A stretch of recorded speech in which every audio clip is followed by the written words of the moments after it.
Hola gente linda, bienvenidos a nuestro canal, yo soy Bella. Yo soy Ale y el día de hoy vamos a estar reaccionando a los 10 juegos tradicionales que disfrutaban los abuelos y los padres en México. Vamos a ver este video bien nostálgico, así que pues nada, antes de comenzar no olviden suscribirse, comentar, compartir, dejarnos su like que ayuda un montón y vamos a empezar. Bienvenido a Yolo Camotes, videos de temas de interés general. Cada día es menos común ver a grupos de niños jugando en las calles o en los parques. Pero, ¿dónde están los niños? Es muy posible que debido a la inseguridad no los permitan salir solos, o quizás están en las salas de sus casas jugando el último videojuego de moda. Ya solo ejercitan sus dedos con los controles de las consolas o con sus tabletas. Pero el México de no hace mucho era muy distinto al de hoy, en lo que respecta a los juegos infantiles. Hoy deseo hablarles un poco de ello. Es por eso que Yolo Camotes tiene el placer de traerles el día de hoy los 10 juegos tradicionales que disfrutaron nuestros abuelos y padres. Número 1. El valero. Este tradicional juguete que consta de un palo amarrado a un cuerpo. Lo he visto en películas y series, pero nunca. Es generalmente fabricado de madera. Es muy común en toda Latinoamérica, aunque con diferentes nombres. Perinola en Venezuela, coca en Colombia, emboque en Chile y capirucho en Centroamérica. Sus orígenes son algo confusos, aunque se dice que ya en el siglo XVI se jugaba en Francia. Número 2. El trompo. Sí. Consiste en un cono de madera o plástico duro, rematado con una punta al final. Se le enrollaba un cordel para lanzarlo y hacerlo bailar. No, pero eso es tan precioso. Aquí era una cosita así de mal hecha. Y Platón hace metáforas a partir del movimiento del trompo. Existe una inscripción en el Museo Británico que data del año 1250 a.C., la que un niño dedica sus juguetes al dios Agreo. Uno de esos juguetes era un trompo. Número 3. El yoyo. Sí. El perrito, el columpio y la vuelta al mundo son clásicos trucos que se hacen con este juguete. Está formado por un disco de madera, barro o plástico y un cordel enrollado en el extremo, listo para ponerlo en tu dedo y deslizarlo de arriba abajo. La finalidad del yoyo no era divertirse como hoy en día, sino en el pasado se empleaba para cazar presas o como arma para las guerras. Número 4. Gente, de momento decirles que el yoyo y el trompo sí eran unos clásicos en Cuba. O sea, el yoyo menos porque se veía un poquito menos, pero sí yo tuve un yoyo de pequeña y era súper divertido. Sí, es que el trompo yo creo que era más casero hacerlo, o sea, era más fácil de adquirir. Hacerlo, claro. El yoyo ya tenía otra mecánica. Sí he visto también más rústicos aquí, hechos local en Cuba, pero sí ya tenía otra mecánica y generalmente los que veía eran más fresitas así, como los llamábamos, ¿no? Sí, pero que tan bonitos muy como entretenidos. Nunca. No, es lo que estaba comentando por arriba del video, que esos trompos con esos colores así súper lindos, eso no los habían. Aquí eran de madera, creo. De madera y son hechos de literal con un trozo de madera. Sí, exacto, muy que se nota que fueron igual se veía uno que otro ahí bonito, pero no así con colores vívidos, siempre eran de maderita y cosas así. Curioso esto que viene ahora, que todavía no hemos visto, pero lo estamos viendo acá, que dice la matatena. Esto le llamamos Jackie. Eso es Jackie, eso mismo que te dije, ¿qué? La matatena. No, de hecho, yo conozco por matatena otro tipo de juego que lo conocí por un videojuego, que es como con números, que vas tirando un dado. Sí. Y eres como una tabla y tienes que completar los números y las cosas. No lo conocía con este nombre. Oh, mira, no, realmente yo no lo he escuchado así, pero sí tiene como nombre de juego. Sí. Número 4. La matatena. Es un juego de destreza donde se necesita una pelota pequeña y algunas matatenas, que son objetos en forma de asteriscos. Consiste en botar la pelota y antes de que llegue esta al piso, tomar una matatena. Y con la misma mano atrapar la pelota. Jugando Jackie. Al principio del siglo XX, los recesos de la escuela con piedritas. Yo sí vi un montón de eso, figurillas de metal o plástico. Número 5. La lotería. Este sabemos, sí, este es bien típico de México. Lo han mencionado. Y un gritón que las va mencionando al azar. Con los frijoles, el primer jugador que completa sus imágenes, marcándolas con frijolitos, bolitas de papel o cualquier basurita, grita ¡Lotería! Y es el ganador. Este juego llegó a México en el siglo XVIII, proveniente de Europa. Chapitas. Algunas modalidades de la lotería ya eran jugadas por los romanos, los señores feudales y hasta los piratas. Número 6. La rayuela, el avión o bebe leche. Solo se necesita una piedra y un gis. Se dibujan en el piso casillas con números, generalmente del 1 al 10. La piedra es lanzada por el jugador a un número y va recorriendo las casillas saltando en una sola pierna, evitando la casilla donde se encuentra la piedra. Se dice que el juego está basado en la Divina Comedia de Dante Alighieri. En las casillas representan los obstáculos de la vida para llegar del purgatorio. ¿Qué? Número 7. A ver, disculpa, ay, ¿qué? ¿Qué? ¿Quién dijo eso? O sea, ¿de dónde sacaron eso? Yo me imagino que ya rebuscándole un significado a eso, ok, pero es que no me puede decir que los juegos para niños así, ya de por sí con ese trasfondo, existían, no, o sea, que se inventaron con ese trasfondo. Me siento ahora mismo como cuando te decían que Hello Kitty era un sí, o la Diablo. ¿Qué me estás contando? Ay, a mí me encanta Hello Kitty, caballero, a mí me decían eso y me ponía a llorar. Nos encanta Hello Kitty. Nos encanta Hello Kitty, Sanrio, todo eso, amamos, caballero. Y yo me ponía a llorar cuando hacían eso, con las cartas de Yu-Gi-Oh! Ay, yo coleccionaba las cartas de Yu-Gi-Oh! Gente, me encantaba. Y entonces, ustedes saben que hubo un tiempo que como que se demonizaba bastante cualquier cosa que estuviera popular. Sí, porque realmente cualquier cosa. ¿Te acuerdas de las pulsitas que eran como de formas de animalitos, que algunas brillaban en la oscuridad, que eran una liguita de gomitas con formas de animalitos? Ustedes tienen que conocerlo. Eso fue toda Latinoamérica, yo creo que tuvo eso. Sí. Y eso, que si esas pulsas significaban no sé qué cosa, que... A mí, gracias a Dios, nunca me quitaron nada de eso, pero sí sé de padres que le quemaban las cartas de Yu-Gi-Oh! A sus hijos. Y ¿Qué? Sí. Porque yo tenía un grupito ahí en la escuela, en la primaria, en las que yo tenía mis cartas de Yu-Gi-Oh! Y entonces tenían otras cartas. Nadie sabía jugar, jugábamos como... Nadie sabía, exacto. Yo decía, ahí dice que ya te maté. Entonces yo las llevaba y nos las enseñábamos porque las caricaturas estaban geniales también. Entonces, gente, sí recuerdo que cuando se vino esta furia de que eran del demonio y que no sé qué, llegaban niños a la escuela el otro día llorando porque les habían quemado las cartas, se las habían quitado. Qué triste, qué falta de información por parte tremendo, de los padres. No, qué triste. Qué feo, la verdad, hacer vivir a un niño eso. Pero bueno, yo sí puedo decir por mi parte que yo todos estos juegos clásicos, la mayoría los jugué. O sea, yo jugué canica, yo jugué a la suiza, no sé cómo se llama en México, la cuerda para saltar, la comba, no sé, aquí le llamamos suiza y yo jugué a eso. Aquí, por cierto, le decíamos ping pong. Yo sé que no tiene nada que ver con lo que es un ping pong, ¿no? Pero llamamos así a saltar en la... la rayuela. Ay, eso tengo un recuerdo bonito porque en aquellos tiempos eso se hacía con una tiza blanca y ustedes saben, aquí los recursos siempre han sido muy limitados. Con piedra se rayaba. Con piedra, exacto. Y yo recuerdo que mis padres una vez me regalaron una cajita de tizas de colores y para mí aquello fue maravilloso. Yo lo llevé para la escuela y la profesora, pobrecita, incluso me las pedía para decorar la pizarra, para poner la fecha el nivel de crisis, gente, que en la primaria, en una escuela, que un profesor te pida algo a ti para poder hacer tizas de colores, eso era, eso era, wow, ¿de dónde sacaste eso? O sea, exacto, yo pienso en eso ahora y digo, ay Dios mío, yo le doy tantas gracias a mis padres de verdad por permitirme tener esas cosas que ahora las veo y sé que no eran fáciles. Y sabes que son cosas que son tontas. Exacto. Que son cosas muy tontas, porque unas tizas que puede ser, que qué de misterio tiene eso, es algo muy simple. Exacto. Pero no era asequible para nadie. En el caso de las tizas era ya una cosa más, por si las tenías, pero eso se hacía con piedra ahí y se jugaba igual, se veía muchísimo. Número 7. Las canicas. Las canicas son un juego muy antiguo. Se han encontrado en Egipto tumbas de niños que datan de 3000 años de Cristo y donde hay canicas a su alrededor. En el mural Tepantitla en Teotihuacán se aprecia un grupo de personas jugando con bolitas. Actualmente se siguen realizando campeonatos de canicas, como el que actualmente se realiza en Australia. Hay múltiples maneras de jugarlas: meterlas en un agujero, sacando las canicas de los contrincantes de una circunferencia trazada y muchísimas más variaciones. Número 8. Stop o detente.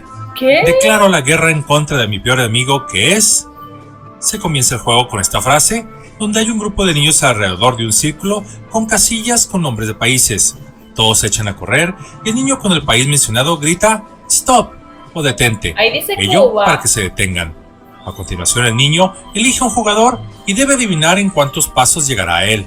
Pasos de elefante, pasos de hormiga y demás animales. Wow. Número 9. Salta la cuerda. Dos personas se ponen en cada extremo de una cuerda y comienzan a hacerla girar para que un tercero la brinque. Justo lo que les cantan decía. Canciones y se le van agregando dificultad al juego, girándola más y más rápido, brincarla con un solo pie o metiendo más jugadores al mismo tiempo. Gana el que pueda brincarla por más tiempo sin ser tocado por la cuerda. Número 10. En este apartado podremos mencionar a los juegos más dinámicos, como las escondidas, las traes, policías y ladrones, encantados, bote pateado, etc. En los que Esto se jugaba muchísimo en los recreos, y si ya tú vivías en un barrio donde habían bastantes muchachitos, aquello era una locura. Yo me acuerdo que iba a Jibara, que es donde viven mis abuelos, y ahí todos los niños se juntaban los sábados por la noche a jugar al escondido, y eso era a correr eso por ahí. Brutal. Eso era tremendo. Yo me acuerdo como la sensación de ese momento de esconderte. Euforia. Así. Sí, buenísimo. En los que ganará el niño más veloz, el más hábil o, paradójicamente, el más tramposo. Pero esto es solo un pequeño ejemplo de la gran variedad de juegos que nuestros padres y abuelos disfrutaron antes de la existencia de modernos videojuegos o dispositivos electrónicos personales. Los niños y niñas mexicanos se divertían con otro tipo de juegos que tenían varios beneficios, como conocer nuevos amigos, convivir con todos los niños de la colonia o el barrio, ejercitarse sin aburrirse, además de explotar la creatividad y al mismo tiempo educarse mientras se divertían. Totalmente. Hoy en día, por paradójico que parezca, las personas que están legalmente privadas de su libertad pasan más tiempo al aire libre, aún tras las rejas, que muchos niños de nuestras ciudades, casi el doble. En concreto, el tiempo al aire libre en contacto con la naturaleza de los niños de hoy en día se ha reducido considerablemente, pasando más del 90% de su tiempo en espacios cerrados. El correcto desarrollo del niño necesita movimiento desde que nace, y la forma más fácil e interesante de moverse es jugando, y si es posible, al aire libre. Se estima que aproximadamente el 20% de los niños en México no realizan ninguna actividad al aire libre, ni siquiera en espacios bajo techo y menos en contacto con la naturaleza. Y esto hablando de cifras oficiales que tienden a pintar las cosas de color de rosa. Los análisis revelan que al mismo tiempo que se coarta la libertad en el juego al aire libre, entre 5 y 8 veces más jóvenes sufren niveles clínicamente significativos de ansiedad y depresión. Esto comparado con aquellos de la década de los años 50 y 60 del siglo XX. Esto es muy feo porque parte de esta culpa es de los padres, porque quizás un niño se aburre, quizás tiene, no sé, como es normal, necesidad de actividad o lo que sea, y les dan el teléfono o el tablet o lo que tengan para que se esté tranquilo. El mundo ha cambiado mucho y hay varios factores que influyen ahora mismo en la crianza de un niño, tanto que los padres tienen que trabajar el doble para poder subsistir, con eso quien es cierto, lo eso es dejan. Importante. Las escuelas también. La seguridad, la urbanización, que antes quizás había un poquito más de áreas que son verdes, que son un poquito más como permitidas para los niños, para estar ahí, que son seguras. Sí. Entonces es complejo porque los padres también como que se han encerrado un poco, quizás no socializan los niños como antes en los barrios. Es que también esta generación que viene de nosotros es una generación bastante que ya es más de casa, ya esas salidas así tan locas no se hacen. Yo creo que la cuarentena también tuvo un punto importante en eso. La cuarentena fue un punto de inflexión en la vida de todos, en cómo percibimos el tiempo, en los hábitos. Exacto. Muchas cosas. Entonces, bueno, es que son tantas cosas que se pueden desglosar de esto para llegar a abarcarlo todo. Yo creo que necesitaríamos un video de nosotros aquí, sus antropólogas de confianza. Hay gente deconstruyendo todo un tema aquí. Así mismo, quédense. Pero bueno, el punto es que está bien que los niños salgan, que tomen aire, que tengan estos juegos. Es que estos juegos, fíjate que podías tener dinero, podías no tener dinero. Y era todo el mundo igual, todo el mundo estaba parejo, porque al final son juegos en los que no necesitas tener un juguete directamente. Porque en las escondidas no necesitas más que un espacio abierto. Exacto. Yo lo he pensado tanto y digo, yo necesito juegos para una crianza. Yo creo que lo que sirve es crear un espacio creativo, valga la redundancia, que se sienta libre, que se pueda expresar, que no esté pendiente de una pantalla. Yo a veces me imagino viviendo en un bosque. Idiotiza, es que la pantalla idiotiza mucho. Sí, es que hay que tener un límite, incluso para los adultos, un límite de horas de interacción, porque es que el mundo real, te desconectas de una forma del mundo real que es muy feo. Sí, es que también me da un miedo a mí la sociedad en cómo está evolucionando, todas las cosas que están pasando, que yo digo, qué difícil ser madre en estos tiempos y querer controlar para que tu hijo viva lo mejor y esté lo mejor posible, protegerlo, y tantos factores externos que hay en el mundo ahora mismo que te lo impidan, que tú no los puedes controlar. No, sí, totalmente. Y de hecho yo he pensado que, imagínate ser madre ahora mismo en Cuba, con todos estos apagones, sin medicamentos, que un bebé se enferma muy fácil, que un niño se enferma muy fácil, que quizás tienen necesidades, gente tan triste como no poder comprarle un dulce a ese niño, que antes habían dulces que son cubanos, que son hechos aquí, ya no hay, ya no se ven. ¿Hace cuánto tú no ves una, no sé, una africana? Así mismo, tú. Una africana que era como un pastelito así de chocolate, una galletita de chocolate. Si quieres saber más de tema de medicina y tal, por ahí tenemos videos de hospitales de Cuba en los que abordamos más en ese tema y hablamos también de la maternidad en Cuba, que ahora mismo, gente, para mí es una cosa tremenda, de verdad. Sí, miedo, da miedo. La disminución en la libertad de los niños para jugar con cierto riesgo ha sido continua y gradual. Con el afán de mantenerlos completamente a salvo hasta de un raspón de rodillas, les hemos dañado su propio desarrollo, como lo demuestra el considerable aumento de las enfermedades infantiles. Otro estudio afirma que los niños sedentarios enferman 5 veces más de depresión que los que se mantienen activos. En los últimos años se ha prohibido la venta o práctica de juegos que se consideran podrían ser peligrosos para los niños. Todos hemos sido niños y hemos disfrutado alguna vez esa sensación de cosquillas que nos produce el asomarse a lo largo de un tobogán, o subir por la estructura de hierro de los columpios, dar vueltas o colgarse de un lado a otro como si fuéramos monoarañas. Cualquier conducta que ponga a prueba nuestro sentido del equilibrio nos atrae como un reto desafiante. Una de las principales funciones del juego es el aprendizaje, pues nos ayuda a regular el miedo y la ira. En un juego con ciertos riesgos, los más pequeños aprenden a enfrentarse a pequeñas dosis de miedo que son manejables, pero sin caer en emociones negativas por mucho tiempo. Así se aprende que se puede superar cualquier situación y recuperar indudablemente un estado emocional de alegría. Una gran superficie de nuestros hemisferios en nuestro cerebro, en concreto la corteza motora primaria y secundaria, se hallan dedicadas al control motor.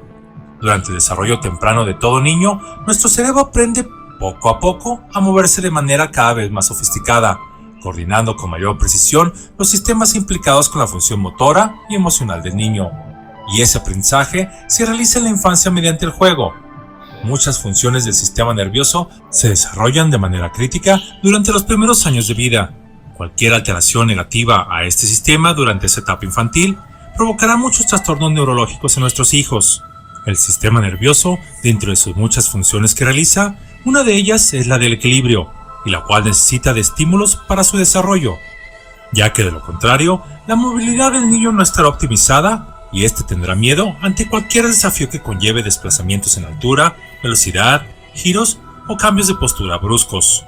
Los moretones, heridas y rasguños, por paradójico que parezca, son una parte fundamental de los niños en ese aprendizaje del sistema nervioso. El intentar proteger que nuestros hijos sufran hasta el más mínimo raspón puede ser la reacción natural de todo padre o madre, pero la sobreprotección producirá déficits del aprendizaje, problemas físicos y emocionales que acompañarán al niño toda su vida, por lo que al creer que les estamos haciendo un bien a nuestros hijos, en realidad, involuntariamente, les estaremos haciendo un daño permanente.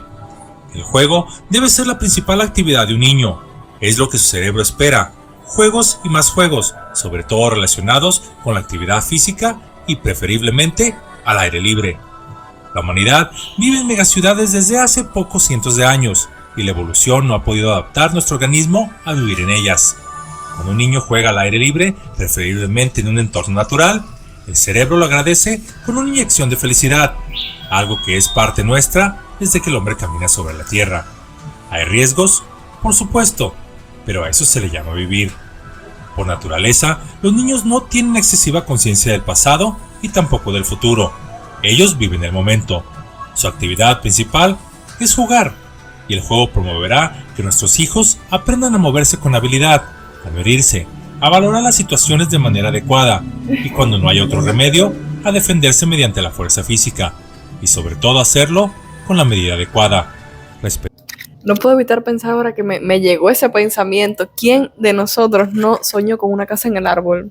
Esto es un punto que o sea, de verdad culpo a las películas estas gringas que nos prometían que eso era posible. Yo con los 5 años, mamá, ¿cuándo nieva? Por favor, ¿cuándo va a ser mi graduación, mamá?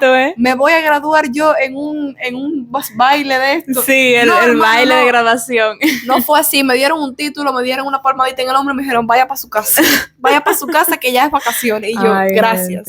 Sí, es que imagínate tú tú tener toda esa, digamos, ver todo eso en las películas que ocurren en otras partes del mundo, pero verlo desde Cuba, el contexto desde Cuba. Sí, es muy fuerte, triste, muy triste. Es muy fuerte, muy fuerte. Es que al final de niños lo único que nos quedaba eran estos juegos. Exacto. Porque es lo que comentaba ahorita, no todo el mundo justo tenía... lo que estabas diciendo, que a mí me encantaba como yo soy fulanito y tú eres menganita, y entonces decía, y yo tengo el pelo rosado, si estaban jugando a la sirena era yo tengo el pelo rosado y mi cola es amarilla, qué sé yo. Ibas a la piscina y era como jugar a la sirena, jugar a los tiburones. Claro. Y es que se disfrutaba mucho la imaginación, ¿sabes? Pasabas tiempo como customizando tu personaje, lo que sea. Buscando tu personalidad, tú con quién te identificabas. Y compartiendo con tus amigos. Yo a veces digo, Dios mío, cómo está la cosa, y si me voy para un bosque, yo voy a criar a mis hijos por cómo está la cosa, pero al mismo tiempo digo, ¿cómo tú vas a privar a una persona de poder tener interacciones así con otras, ¿sabes? Claro.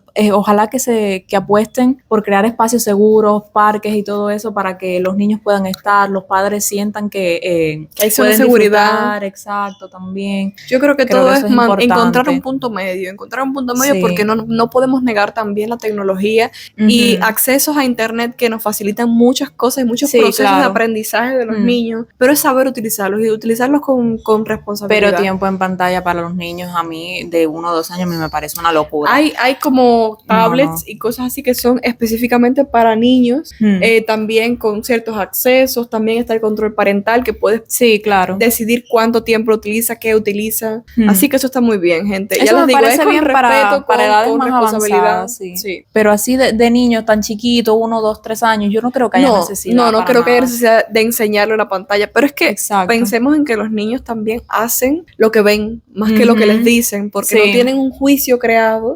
Entonces, si tú te pasas como adulto el día entero, pues, pegado a una pantalla, el niño lo que ve es eso y lo que va a imitar es eso. Se la des o no, le dejes la pantalla o no, lo va a imitar. Entonces, también hay que revisarse uno mismo. Sí, yo estoy clara que en cualquier estos procesos de maternidad tú tienes que ser completamente responsable de tus acciones, porque date cuenta que estás criando una persona y te está mirando, te está observando y va a la mínima cosa. Exacto, la mínima cosa que tú creas que no tiene alguna influencia en él, quizás sí, no sabes. Ser padre, gente, yo de verdad lo admiro, es un trabajo que es meterse de lleno, porque es algo que es dedicar tu vida a formar a esa persona. Es muy fuerte si lo ponemos a verlo. Nos pusimos filosófica. Continuamos con el video.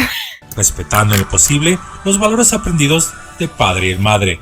Es ahí el entorno familiar donde tiene un papel fundamental. Si deseamos un México, un futuro de gente sana, física y mentalmente, comencemos con nuestros hijos, no sentándolos frente a alguna pantalla por horas, sino dejándolos ser lo que saben hacer mejor, ser niños, dejándolos que jueguen al aire libre o con juegos que estimulen su imaginación, donde los padres sean por supuesto sus guías, donde se fortalecerán sus cuerpos, mentes y por ende su espíritu interno. Nuestros ancestros conocen esta verdad y por ello le daban mucha importancia a la actividad física, así como a la actividad mental. Y como evidencia de ello, tenemos sus majestuosas construcciones que aún hoy en día se alzan desafiantes hacia los cielos, como testigos de lo que puede lograrse cuando el cuerpo y la mente trabajan como uno, en armonía y en sano equilibrio.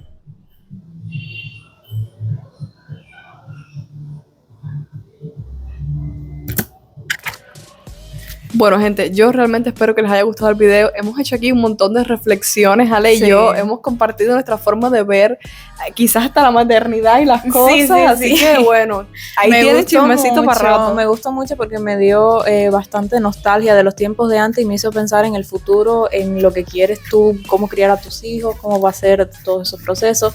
Gente, de verdad es que este video estuvo muy bueno, así que ya saben, tienen los comentarios para que nos compartan sus opiniones, que los estaremos leyendo. Déjennos su like, compartan con el de los tacos, compartan con su abuelita, compartan con el hijo del vecino, no sé, con cualquiera.